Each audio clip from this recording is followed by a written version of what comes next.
भूम म्हटलं की आपल्याला खव्याची आठवण येते. भूम तालुक्यामध्ये जगप्रसिद्ध असा एक खव्याची निर्मिती होते आणि त्याला आपण कुंतलगिरीचा पेढा म्हणतो.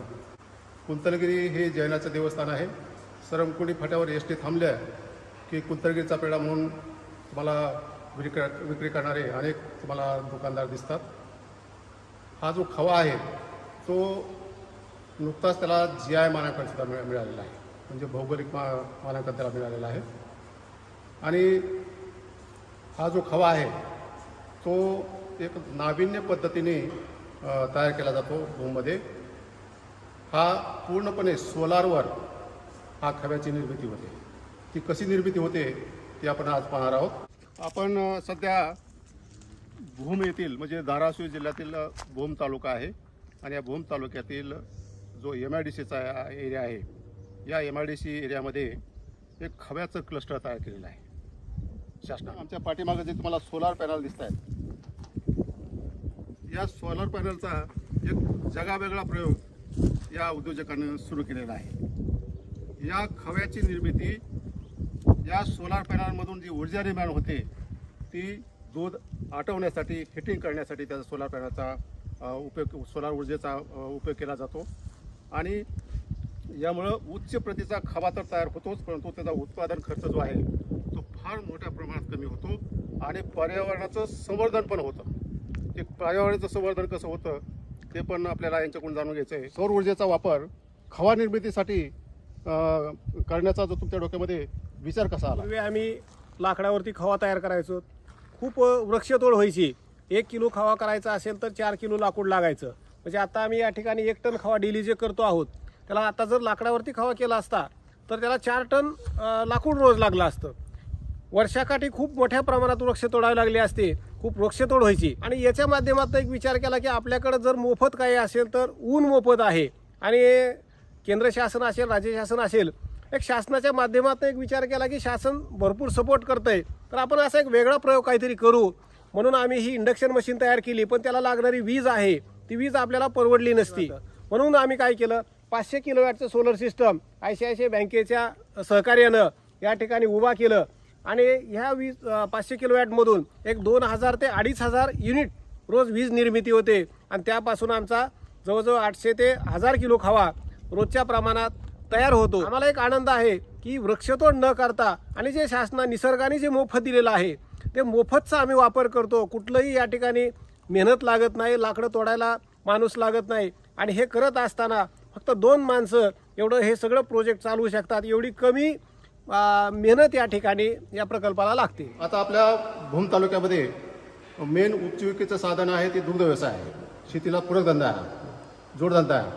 तर बरेच शेतकरी डेअरीला दूध न घालता, कारण त्याला डेअरीला पैसे तेवढे होत नाही, तर खव्यामध्ये जास्त पैसे. पारंपरिक पद्धतीनं जी खवा निर्मिती होते आज सध्या पण होते. आता तुमचं हे भारतातलं फर्स्ट युनिट आहे, म्हणजे महाराष्ट्रातल्या भारतातलं फर्स्ट युनिट आहे की जे की पूर्ण सोलार सिस्टीमचा यूज करून त्याची खव्याची निर्मिती केली जाते. म्हणजे इथं लाकडाचा किंवा विजेचा उपयोग केला जात नाही. ही फार मोठी गोष्ट आहे. पूर्वी एक छोटी भट्टी असायची, एक विटाचं बांधकाम असायचं आणि त्याच्यावरती लोखंडी कढई आहे. त्या कढईमध्ये एका वेळेला 5 ते 10 लिटर दूध टाकलं जायचं.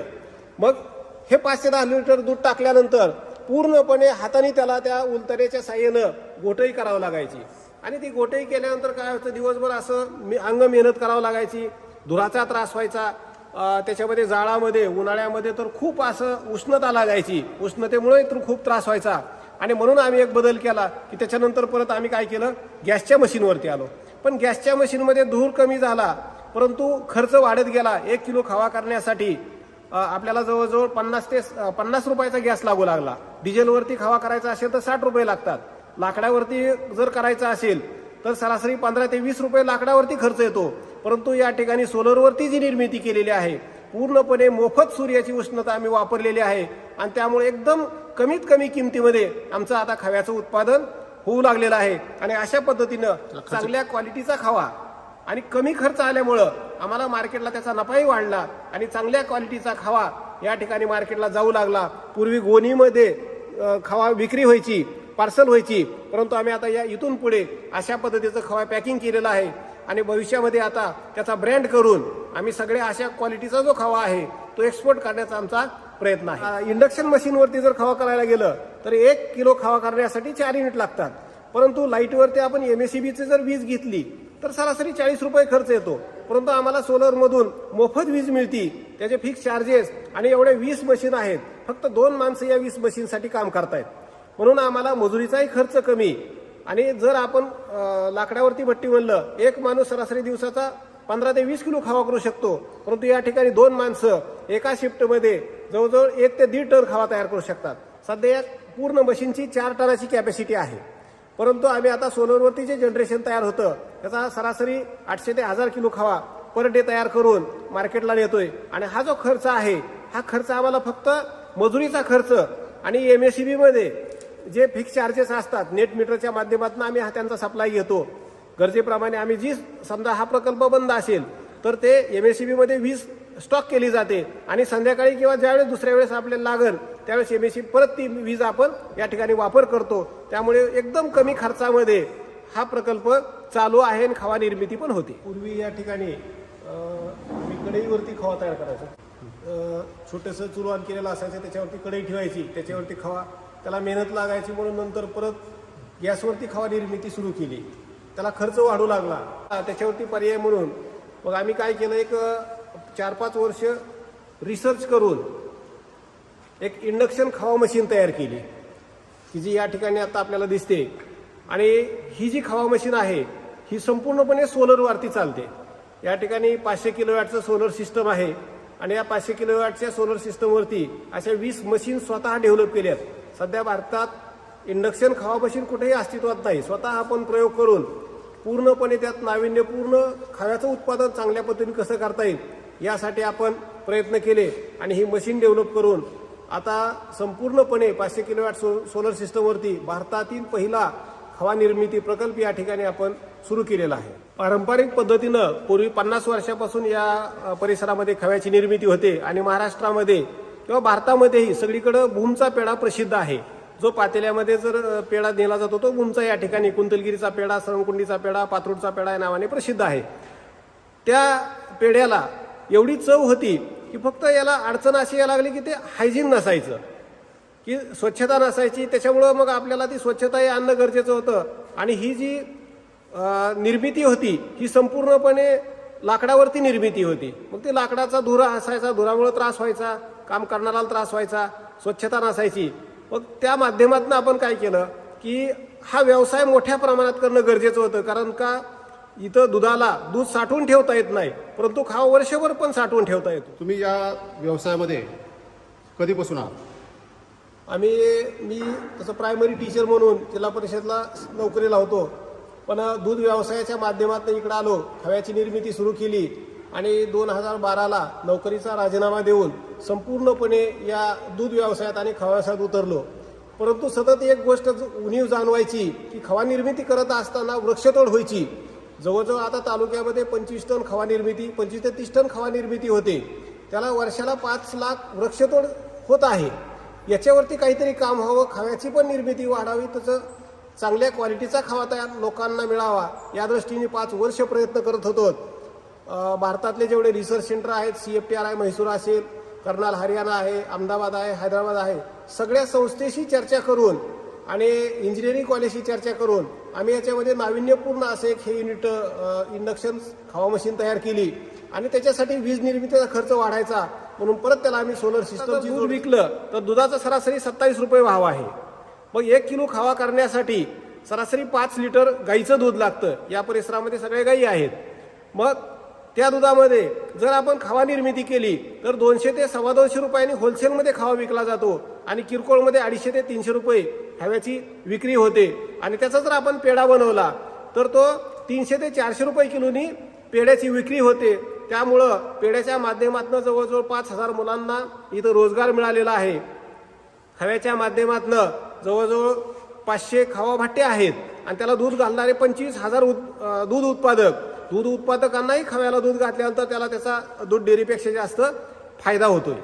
जी तुमच्याकडे दूध भट्ट्या आहेत, तिथं खवा निर्मिती होते, खेड्याखेड्यामध्ये आहेत त्या. हो प्रत्येक तर ती करण्याची पद्धत कशी आहे? ही जी तुम्ही म्हणताय की तुमची फार स्वच्छता इथे राखली जाते, त्याच्याकडे कोणती स्वच्छता राखली जात नाही, लाकडाचा काय त्याच्यामध्ये उपयोग कसा केला जातो? त्याच्यामध्ये जी भट्टी आहे त्या भट्टीला 1 किलो खावा करण्यासाठी 4 किलो लाकूड लागायचं.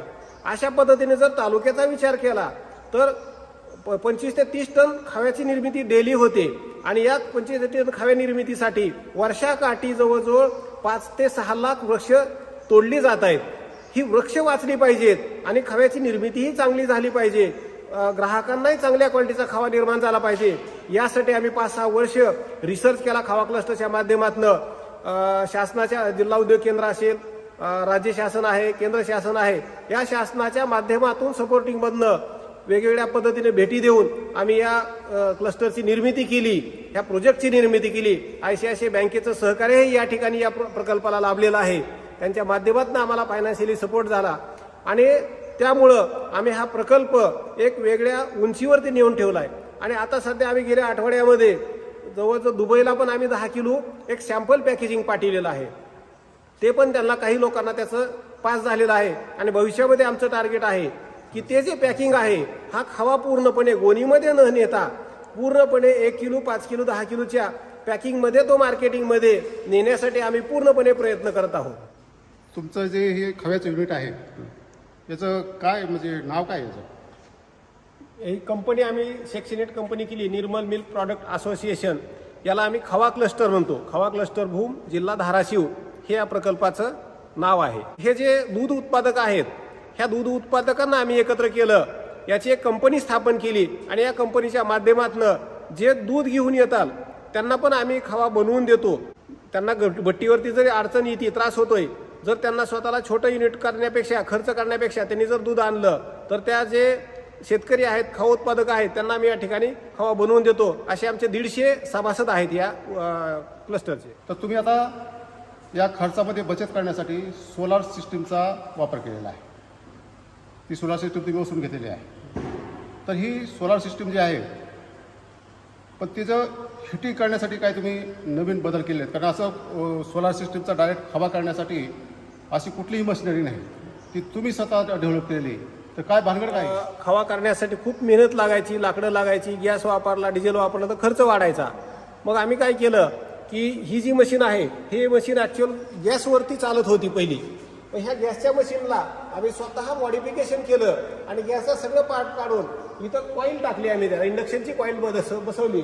इथं इंडक्शन मशीन जे इंडस्ट्रियल यूजसाठी वापरलं जातं त्या इंडक्शन मशीनचा हा जो युनिट आहे याच्या माध्यमातून एक व्हेव्ज तयार करून एक कॉईलच्या माध्यमातून हिटिंग तयार होते. कुठलंही बाहेर असं जाळ दिसणार नाही किंवा याच्यापासून कुठलाही धोका निर्माण राहील अशा पद्धतीनं आम्ही हे सगळं मशीन स्वतः डेव्हलप केलेलं आहे. आणि आमचं पुढचं टार्गेट असेल की अशा वेगवेगळ्या मशीन आणखी डेव्हलप चांगल्या झाल्यानंतर ही मार्केटमध्ये जी खवा भट्ट्या आहेत, लाकडावरती जे खवा तयार केला जातो त्यांना शासनाच्या वेगवेगळ्या CMGP, PMGP, पोखरा, स्मार्ट किंवा PMFME शासनाच्या माध्यमातून सर्व शेतकऱ्यांना जागृत करून त्यांची मीटिंग घेऊन आम्ही अशा मशिनरी त्यांना देण्याचा प्रयत्न करतोय. आणि हा जो खवा तयार होईल तो खवा आम्ही एकत्रितपणे एकाच ब्रँडमध्ये एक्सपोर्ट करण्यासाठी आमचे प्रयत्न चालू आहे. ही जी मशीन आहे तुमची एका कंपनीकडून तुम्ही खरेदी केली, ही गॅसवर चालत होती का? ही मशीन आहे गॅसवर चालणारी मशीन. ही गॅसवर चालत होती. गॅसवर चालत हा. होती. मग आता तुमचा सोलारची सिस्टम करण्यासाठी तुम्ही इंडक्शन काय म्हणता त्याला? Induction heating. इंडक्शन हिटिंगचा शोध तुम्ही लावलाय. हो. आणि या मशीनमध्ये तुम्ही बदल केले. काय प्रयोग केले तुम्ही ते सांगा. सुरुवातीला ही मशीन गॅसवरती चालायची. मग गॅसवरती चालत असताना त्याला गॅसचा खर्च वाढत असल्यामुळे आम्ही याच्यावरती काम करत होतो की वेगळ्या पद्धतीनं आपल्याला पुढे जायचंय. मग हे इंडक्शनचं मशीन तयार झाल्यानंतर घरी जे आपलं इंडक्शनची शेगडी असती त्याच पद्धतीचं मोठ्या प्रमाणामध्ये आम्ही इथं त्याला कॉईल लावली, गॅसचे बर्नर सगळे काढले, कॉईल लावली आणि इथं इंडक्शनच्या माध्यमातून त्याचे व्हेव्ज तयार होऊन इथं जी पत्रा आहे हा जो आहे बेस हा एसएसचा नाही आम्ही वापरला, MS वापरला. कारण कढईमध्ये जी चव आहे ती ही चव जी आहे त्या MSच्या पत्र्या प्लेटमुळं एकदम त्या कढईला जी नॅचरल चव आहे ती चव या कढईमध्ये खव्याला निर्माण होते, त्याच्यापेक्षाही चांगली होते. आणि हा जो खवा आहे तयार केल्यानंतर आपण पूर्वीचा खवा 2 दिवस टिकायचा, तिसऱ्या दिवशी खराब व्हायचा. परंतु ह्या मशीनवरती तयार केलेला खवा बाहेर जरी टेम्परेचरला साध्या टेम्परेचरला ठेवला तरी तो 5 दिवस राहतो आणि जर डीप फ्रीजमध्ये ठेवला -18 टेम्परेचरला ठेवला तर तो 1 वर्षभर सुद्धा खराब होत नाही. असं ह्या मशीनचं हे वैशिष्ट्य आहे. आणि हे मशीन चालवण्यासाठी एक माणूस हे 10 मशीन चालवू शकतो. एवढी ही मशीन चालवायला सोपी आहे. या मशीनला काय म्हणतात या? हे जे आहे ते इंडक्शन खवा मशीन आहे. अशा प्रकारचे 20 युनिट आम्ही तयार केलेले आहेत. आता दूध घेतल्यानंतर सुद्धा 2 प्रकारे आम्ही त्याचं संकलन करतो. एक दूध थंड करण्याचंही युनिट आहे, बल्क कूलरच्या माध्यमातून दूध थंड केलं जातं. आणि दुसरं इथं आहे, एकदा दूध आल्यानंतर ते 500 लिटर दूध त्या ह्याच्यामध्ये ठेवलं जातं आणि ते दूध गरम करायचं आणि परत त्या मशीनच्या माध्यमातून प्रत्येक मशीनमध्ये 40 लिटर दूध टाकून ते दूध आपण त्याच्यापासून खवा तयार केला जातो. एकदा 40 लिटर दूध टाकल्यानंतर 1 तासामध्ये त्या दुधापासून खवा तयार होतो. 8 ते 8.5 किलो खवा तयार होतो. ही मशीन चालू केल्यानंतर अशी विशिष्ट गतीने फिरते आणि पर मिनिट किती त्याचे फेरे होतात ते तुम्हाला माहिती असेल. त्याचे सुद्धा तुम्ही काय प्रयोग केलेले असतात, ते काय प्रयोग आहेत आणि त्याचे कशासाठी केले ते प्रयोग? तर याच्यामध्ये काय व्हायचं, पूर्वी ही जी मशीन आहे गॅसवरती ज्यावेळेस चालवायची त्यावेळेस 1 मिनिटाला 50 टर्न या मशीनच्या भांड्याची यायची. हे 50 टर्न होते, परंतु एवढे फास्ट स्पीडने चालायचं की त्याच्यातलं दूध उकळण्यासाठी त्याला वेळ पण लागायचा आणि खवा एकदम सॉफ्ट व्हायचा. त्याला एवढी टेस्ट येत नव्हती. मग परत आम्ही त्याच्यामध्ये बदल करीत करीत परत 25 टर्नवरती आणले आणि आता ती मशीन आम्ही फक्त 15 टर्नवरती आणून सगळे प्रयोग करून ठेवले की आता फक्त 1 मिनिटाला 15 टर्न येतात, येडे येतात. आणि त्याच्यामुळं खव्याचं जी स्ट्रक्चर आहे एकदम रवाळपणा तयार झाला. आता पूर्वी ह्या मशीनवरती ज्यावेळेस आम्ही आणली त्यावेळेस हे 50 टर्न लागायचे, फास्ट स्पीडने चालायची. परंतु आता ह्या मशीनमध्ये एवढे बदल केले की आता फक्त या मशीनवरती आता ह्या मशीनला 25 टर्न तयार होतात आणि ही जर मशीन बदलली तर फक्त 1 मिनिटामध्ये फक्त 15 येडे येतात. पण या मशीनवरती जो तयार झालेला खवा आहे तो खवा एकदम रवाळपणा आणि चांगल्या क्वालिटीचा आणि दर्जेदार तयार होतो. तो खवा बाहेर जरी टेम्परेचरला ठेवला 5-5 दिवस काही त्याला खराब होत नाही. आणि ह्याच्यापासून होणारे जे प्रॉडक्ट आहे, पेढा आहे, कुल्फी आहे, जामून आहे, एकदम चांगल्या क्वालिटीचे तयार होते. फेरे कमी केल्यानंतर टेम्परेचर तेवढंच राहतं, परंतु फेरे कमी केल्यामुळं काय होतंय की हा जो खवा आहे आपण हाताने ज्यावेळेस घोटही करीत होतो त्यावेळेस फास्टमध्ये आपल्याला हाताने असं हलवावं लागायचं. परंतु हे फेरे कमी केल्यामुळं दुधाचं जे उत्कलन आहे ते उत्कलन फास्ट होऊ लागलं आणि तो जो खवा आहे तो एकदम मऊ खवा होण्याच्या ऐवजी एक त्याला रवाळपणाची जोड आली. एक चांगल्या क्वालिटीचा खवा तयार होऊ लागला, त्याला टेस्ट पण चांगली आली आणि ब्राऊन खवा तयार होऊ लागला. जो त्या मशीनवरती जो खवा तयार होतो तो खवा या ठिकाणी तयार झाल्यानंतर हा थोडासा एकदम ब्राऊन कलरमध्ये खवा तयार होतो. आणि हा जो खवा आहे हा एकदम रवाळपणा आहे, ह्याचं जे स्ट्रक्चर आहे ते असं एक आपण त्याला मराठीमध्ये बागऱ्या म्हणतो, एकदम रवाळ खवा म्हणतो याला. तर याच्यामुळं काय होतं, याची जी गोडी आहे ही गोडी चांगली येते. ह्याच्यापासून पेढे चांगल्या क्वालिटीचे तयार होतात, जामून चांगले होतात, कुल्फी चांगली होते. खवा जर बेस चांगला असेल तर मिठाईमध्ये सगळ्यात मिठाया चांगल्या होतात. त्यामुळे या खव्याला मार्केटमध्ये खूप मोठ्या प्रमाणात मागणी असते. त्याची वीज निर्मिती होते तेवढी वीज तर तुम्हाला लागत नसेल आणि ही जी वीज तयार झालेली आहे त्याचा वापर खवा निर्मितीसाठी करण्यासाठी तुम्ही काय काय चेंजेस केले, कसं करता? ह्या विजेपासनं आम्ही जो आता खवा तयार करतो इंडक्शन मशीनवरती खवा निर्मिती होते. जर समजा आता आज समजा बंद असेल, एखाद्या दिवशी काही कारणास्तव समजा दूध आलं नाही किंवा दुधाचं उत्पादन कमी असेल तर जर हे प्रोजेक्ट जर बंद राहिला तर या ठिकाणी वीज निर्मिती बंद होत नाही. ही वीज निर्मिती आम्ही नेट मीटर घेतलेला आहे. नेट मीटरच्या माध्यमातून MSEBमध्ये स्टॉक केली जाते. ज्यावेळेस आपल्याला पाहिजे संध्याकाळी आपण वापरू शकतो किंवा दुसऱ्या दिवशी किंवा त्या वर्षामध्ये कधीही आपण त्या विजेचा वापर करू शकतो. त्यामुळं एकही युनिटचं या ठिकाणी नुकसान होत नाही. आणि हे सोलर सिस्टम करताना आम्ही असे वेगवेगळे 4 मॉडेल आहेत जेणेकरून बाकीच्या सर्वसामान्य लोकांनाही करण्यासाठी सोपं पडावं. ज्यांना एखाद्या शेतामध्ये वीज निर्मितीचं खवा निर्मिती करायची असेल त्याला एक खालचं मॉडेल आहे. ज्याला एखाद्या उद्योजकाला इंडस्ट्रीमध्ये खवा किंवा प्रोजेक्ट लावायचा असेल, सोलर निर्माण करायचं असेल त्याच्यासाठी इंडस्ट्रीवरती ते केलं जातं. एखाद्याला घरावरती करायचं असेल तर घरावरचं पण मॉडेल तयार केलं आहे. एक मुक्त गोठा पद्धत आहे, शेळ्या मेंढ्या किंवा जनावरांसाठी मुक्त गोठा पद्धत करायची असेल तर त्याच्यासाठी हे मॉडेल केलेलं आहे. सोलरमध्ये पण आम्ही वेगवेगळ्या माध्यमातून युनिक असं मॉडेल तयार करून या 2 एकरच्या परिसरामध्ये या जागेचा भरपूर आणि 100% यूज करून या ठिकाणी आम्ही हे खवा निर्मिती करतो. निसर्गाची देणगी आहे, त्याचा आपण जास्तीत जास्त आम्ही वापर करतो आणि कुठलीही हानी न होता कमी पैशामध्ये कमी मेहनतीमध्ये आम्ही आमच्या खव्याचं उत्पादन करतो.